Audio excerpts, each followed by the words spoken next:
one of the joys of being 57 was I never thought I'd live to be this long in some ways. But it also like it gets you enough perspective. So what I will say is this: I spent, my teen years hiding in the closet. I was, like I said, I was very involved in church, but I was more concerned about my reputation.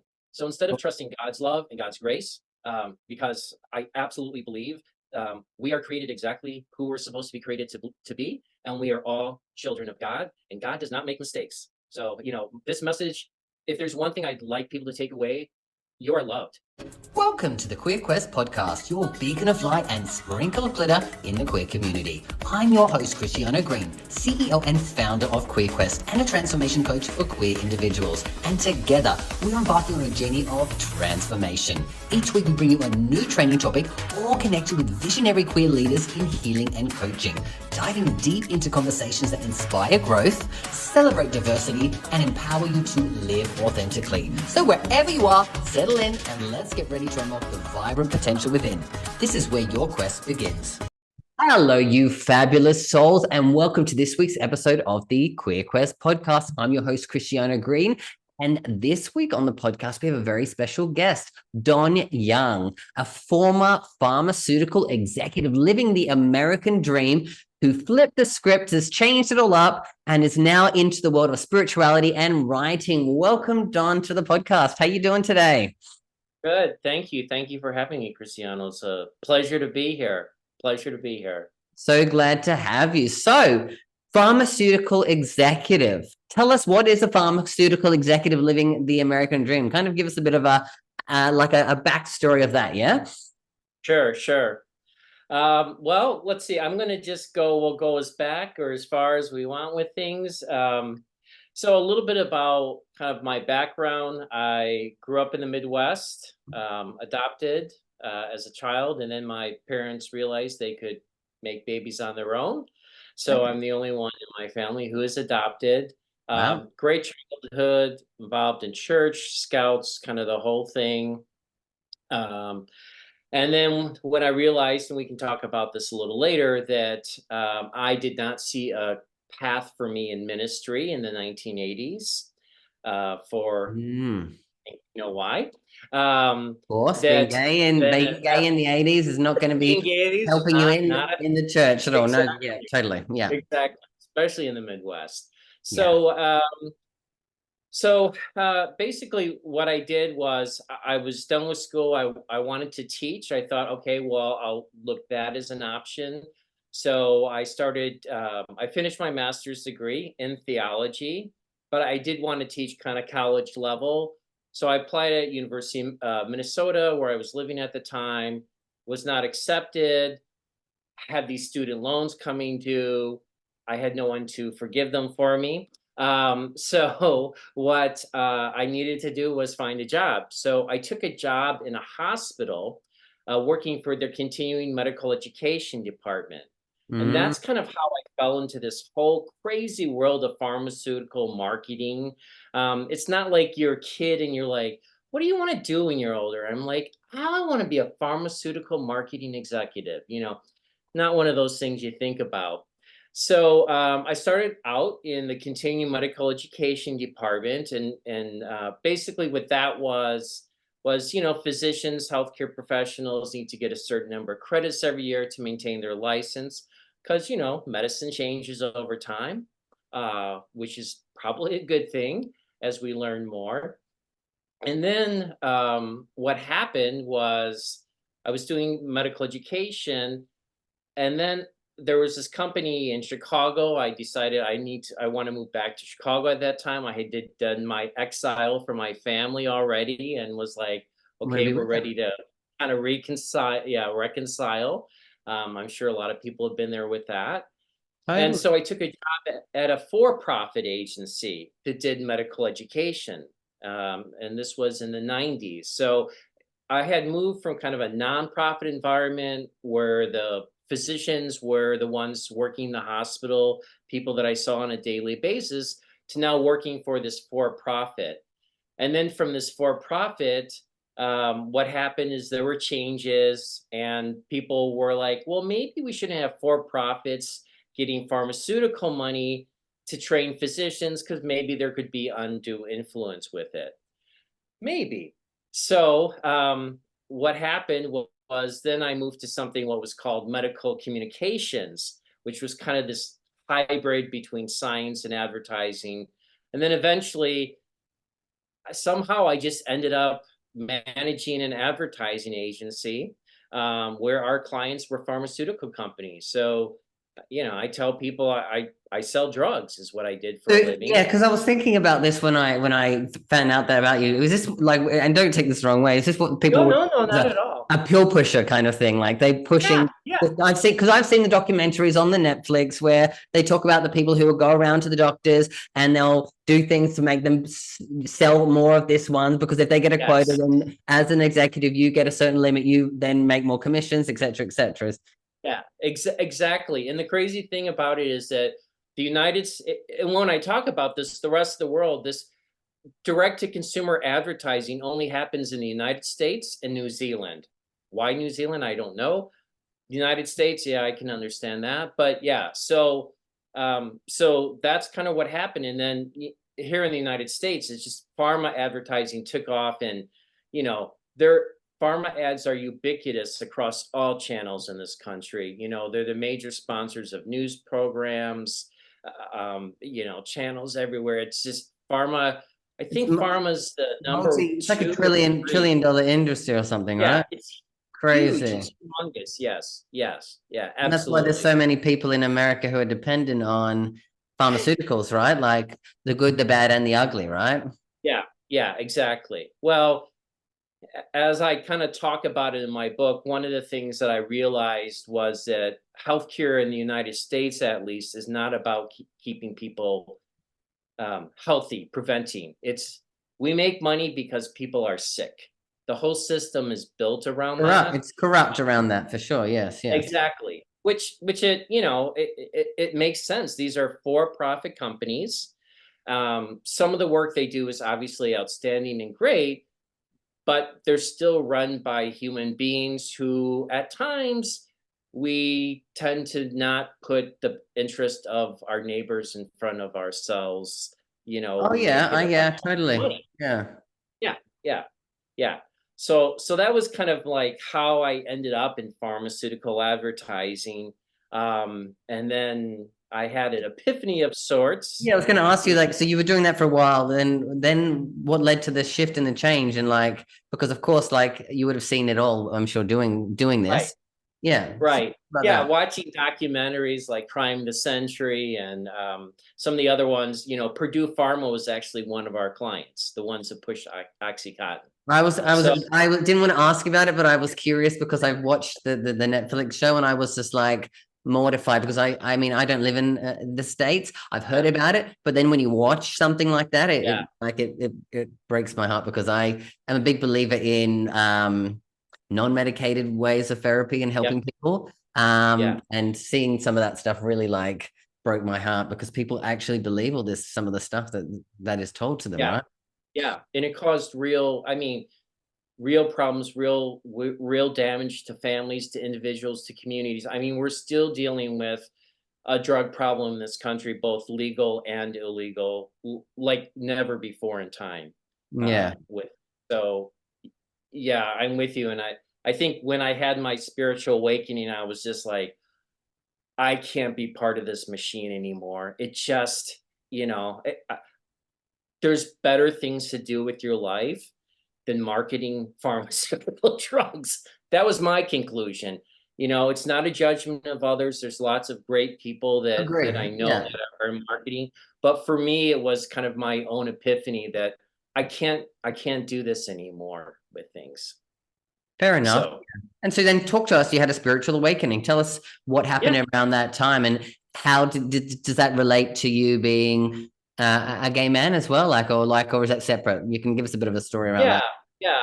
No, it really is.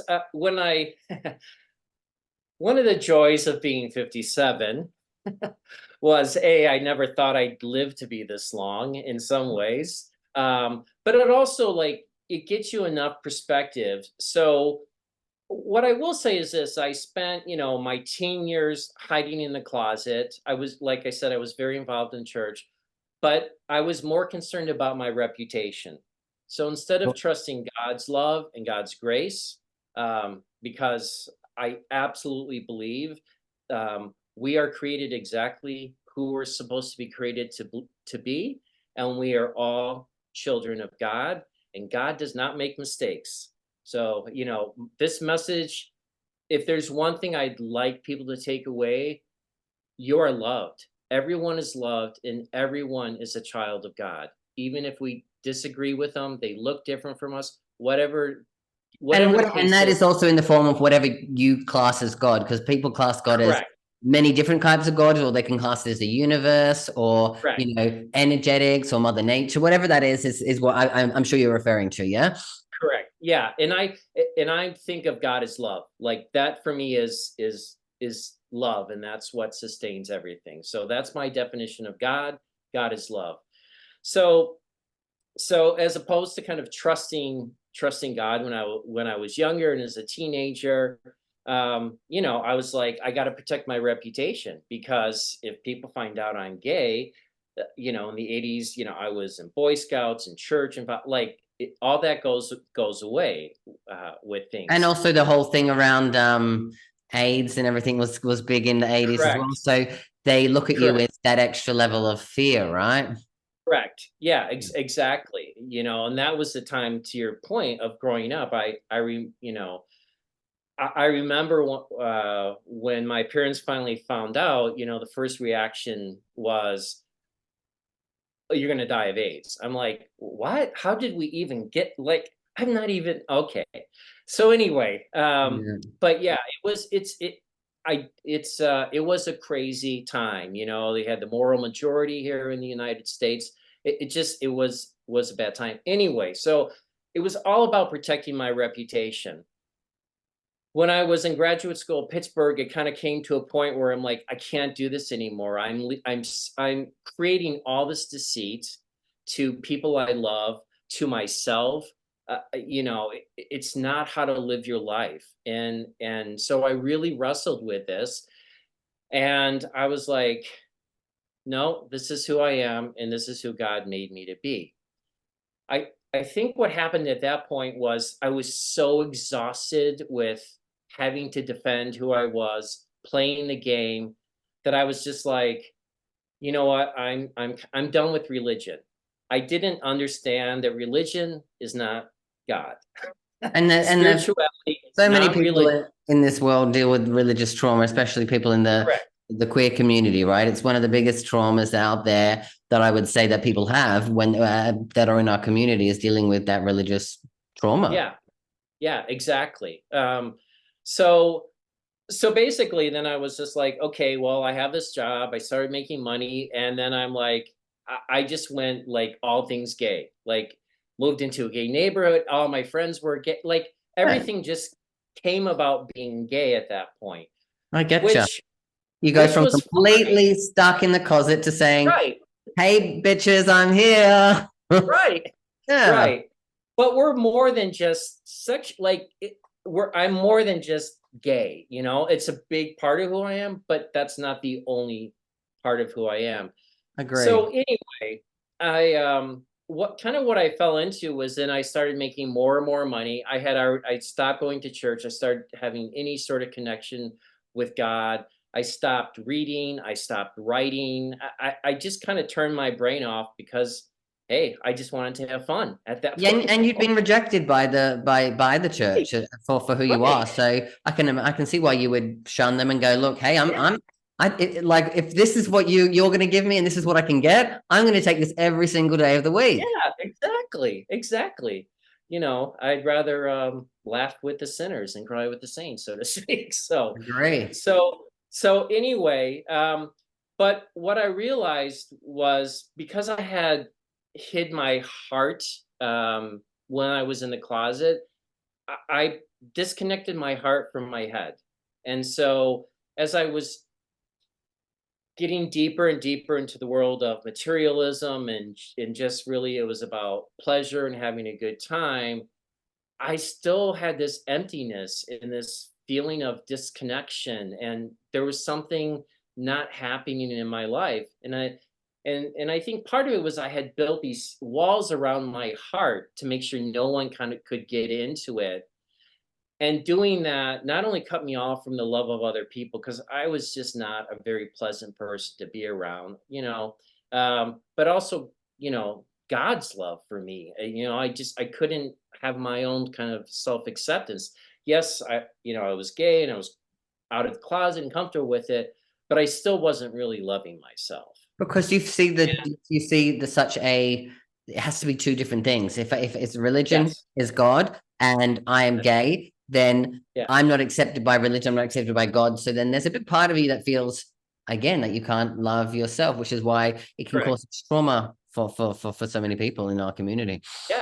Yeah, absolutely. And then, I started to associate my identity with, a high paying job, the American dream, I get you. success, I get you. all the stuff that we're sold in our lives. And I was a very unhappy person, very I unhappy person. I can relate to that. Same here. Before I came and did what I'm doing, I had led a team of 300 people in corporate, had a big paying job, and yeah, I was defining myself by the success of that and what. Again, what people would see me as, oh, look, he's doing really well in life.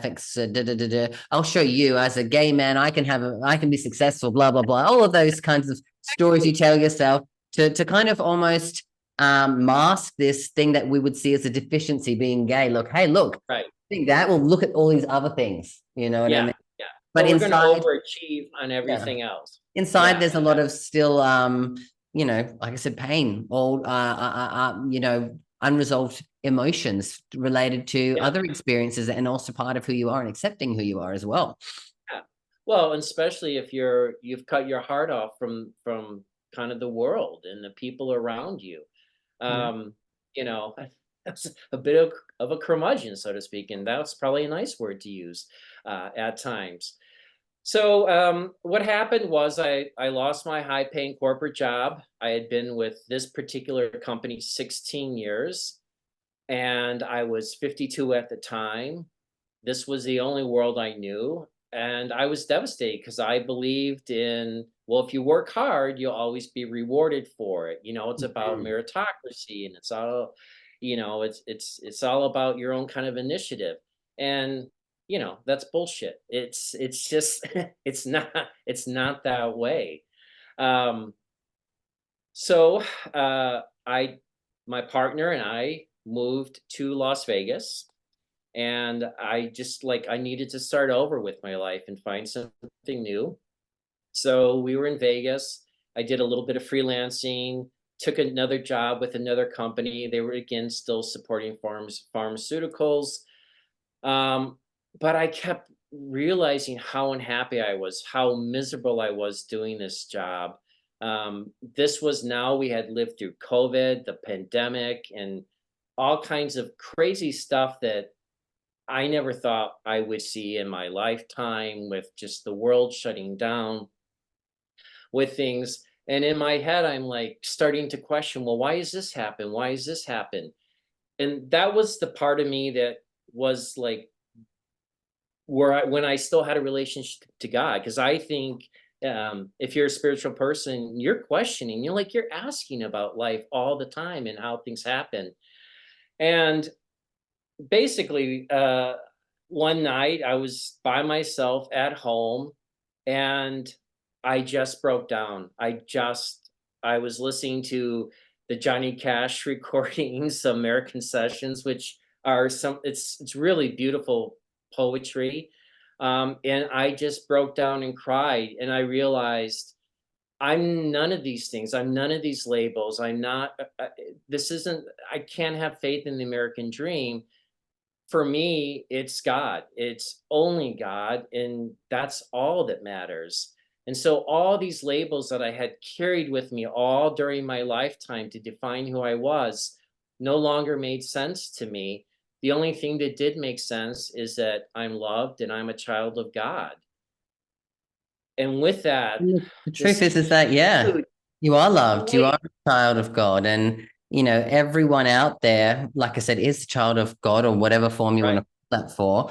And Correct. like I said, you know, when you've been almost stripped away from seeing that or believing that because of your experience in life, it really is going to affect you internally. And then that's probably why Yeah. you need a breakdown moment. And we're going to take a quick break here in just a second Sure, here. sure. I remember when we get back, I really want to go deeper into that kind of moment where you had the breakdown and then what came after it. So we'll just take a quick break and we'll be Great. right back to talk about that. Yeah. Okay. In a world where every journey is unique, one path shines brightly for the queer community. Introducing QueerQuest, the first of its kind personal development platform designed exclusively for us, by us. At QueerQuest, we understand the multifaceted journey of queer identity. That's why we've created a space where you can explore, learn, and grow with the guidance of queer experts from around the globe. Whether you're seeking to enhance your physical, mental, emotional, or spiritual well-being, QueerQuest is your gateway to transformation. Imagine embarking on quests tailored to your journey of self-discovery, finding community, and unlocking your queer excellence. QueerQuest offers online courses, coaching programs, and soon workshops, seminars, retreats, and festivals, all designed to empower you to live your best life. Ready to start your adventure? Join us at www.queerquest.vip to become part of a movement towards personal and collective greatness. Sign up today to join the waitlist and be the first to know when we launch. QueerQuest, where your journey of self-discovery and transformation begins. Don't just dream of a life filled with pride and purpose, make it your reality with QueerQuest. Visit www.queerquest.vip now. Your quest awaits. Awesome. And we are back with Don Young, and we were just talking about your spiritual awakening. So I'd love for you to continue that part of like you had the breakdown and then what came from that. So after I spent the night kind of just crying and coalescing, but you know, it wasn't sadness. It was I can't describe it anything more than just this huge weight was lifted from my shoulders because you know I grew up believing that I had to take care of everything. I was in charge, which is crazy to think we're ever in charge of that Anything. much in our lives. Exactly. But when you hold on to that or thinking you always have to be right, it's a terrible burden to carry. Because you have to, I think a lot of queer people feel like they have to be in control because we've had to Yeah, hide who we are and like we walk around and we don't know what other people think or accept. And so we try to yeah, be in control of ourselves because it's a safety mechanism as well. So yeah, I get understand why you would have felt that way. yeah. And we start caring way more about what other people think and things like that. And then again, especially to, you know, growing I was always concerned about what other people think because I didn't want them to think, you know, that I was gay. And so you were Um, controlling the narrative almost of what other correct, people saw. So yeah, huge correct. amounts of And that. That that's happens. exhausting to do in your Oh, life. oh yes, it is. Totally Yeah. exhausting. So I had the breakdown. I listened to the Johnny Cash recordings again and again, and then I slept. I slept probably the best I've ever slept in my life. Like all this was gone off my You shoulders. let it All go. this, Yeah. Yeah. yeah, yeah, with things. So you know, I started. I called my parents. I called some friends of mine, and people were like amazed. They're like, "Wow, you sound really happy. Like, what happened?" And so I kind of talked through it some, and you could just sense this joy that was in life and this sense of gratitude. And you know, things that have happened since, and part of it was yes, rediscovering writing, thinking, but just stopping to appreciate things in life that I never did before. You know, like I'm on the phone with my parents. I'm like, "There's a hummingbird outside. It's really amazing and it's beautiful." And and I think they were like 10 years ago, they would have thought, "Who are we talking? Like, that's not Don. He doesn't care about animals or nature. Like, it's about business with him." And I just rediscovered all the beauty that surrounds us. Mm. That's not about money. That's not about anything else. I started to volunteer my time. Um, to kind of give back, because I don't think you can talk about love as only words. You have to have actions to that as well. And so I decided I can't go back to pharma. I feel like my destiny now is to write this book and to talk about love and to share my experience and to let people know that they're like, we don't have to live a life of desperation or about stuff. You can have a wonderful, great life. You will usually always have that when it's never about stuff, So it's just, it's things like looking at a sunset or, watching my cat do like crazy things, that I'm just like, damn, he is really happy because he's just enjoying what he has now, Yeah, it sounds a bit rolling like around. being present in the present moment, just accepting, and Exactly. instead of spending your mind everywhere else, you're in the present Yeah. moment. Yeah. Yeah. And so I'm like, okay, I turned 57 last year. I'm using my retirement savings to fund this crazy, it's not crazy in a, just this, I don't know, ministry mission, whatever it is that I'm on with God right now. Um, and and so that's kind of where I'm at with things, So tell us about the book. I'm pretty sure you said it's coming out soon. It's what's called Finding God in Vegas. Is that right? Yeah, so it's not published yet. So I'm looking for that, but some folks have read it. It's called Finding God in Vegas, and it's a personal memoir, but it takes the reader kind of through the journey of, here's this kid that grew up the American dream. I was surrounded by so much love in my life, and yet I couldn't see it in front of me. I couldn't see it in the world around me, and part of it is that there were times where there wasn't a lot of love, and it was a crazy being gay in the 80s and growing up with that. It was difficult for my family when I came out, and we came to terms with that, with being gay. And I think the part for them that was the hardest was not so much the gay thing. Like, we got through that. It was just all the years of like lying and deceit, and how, again, not an unusual experience where I think my parents were like, you didn't know how much we loved you, did you? And yeah. So I want people to know already, no matter where they're at in their life or who they are, gay or not gay, but you shouldn't have shame around who you are. That just it's not how, that's not about love, and you need to love yourself, you know, with things. So curious to know, like, we've talked about like where you were and you're struggling with I guess the self-hatred or the Yeah. struggles around all that stuff. And you've gone to this place. Outside of the enlightenment, I'm curious, have you done any kind of therapy or coaching to like support you in the journey of getting to where you are today?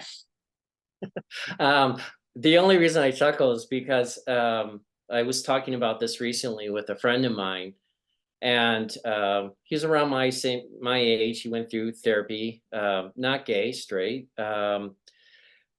and I think for me, writing this memoir, man, that was therapy. I can't tell you how many boxes of Kleenex I went through as I was like reliving this and trying Yeah. to record this. It was cathartic and therapeutic at the same time. And I think for me, it was just that's how I needed to work out kind of my journey with things. Um, but the writing was definitely therapeutic. It's still therapeutic for me.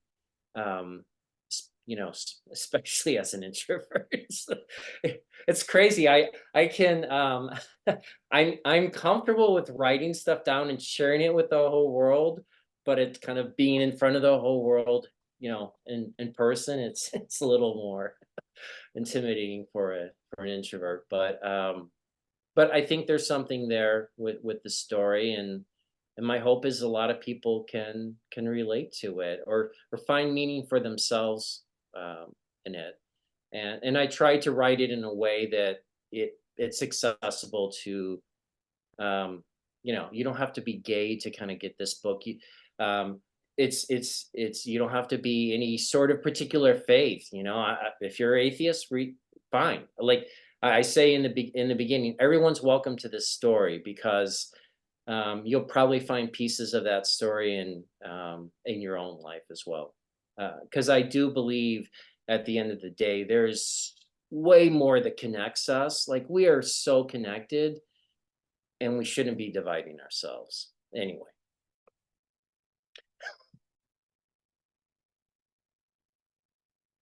Yes, sorry for a second, I was muted.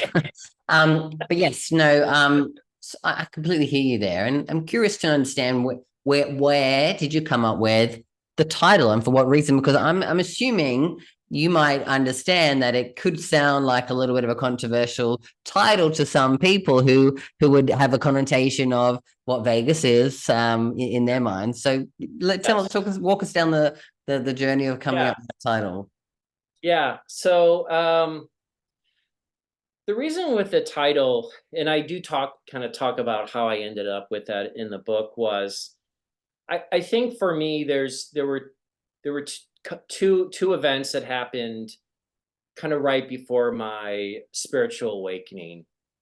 One was we had a cat, and I had to put him to rest. He was in great suffering. And the crazy thing about it is that this cat got to my heart more than any human could.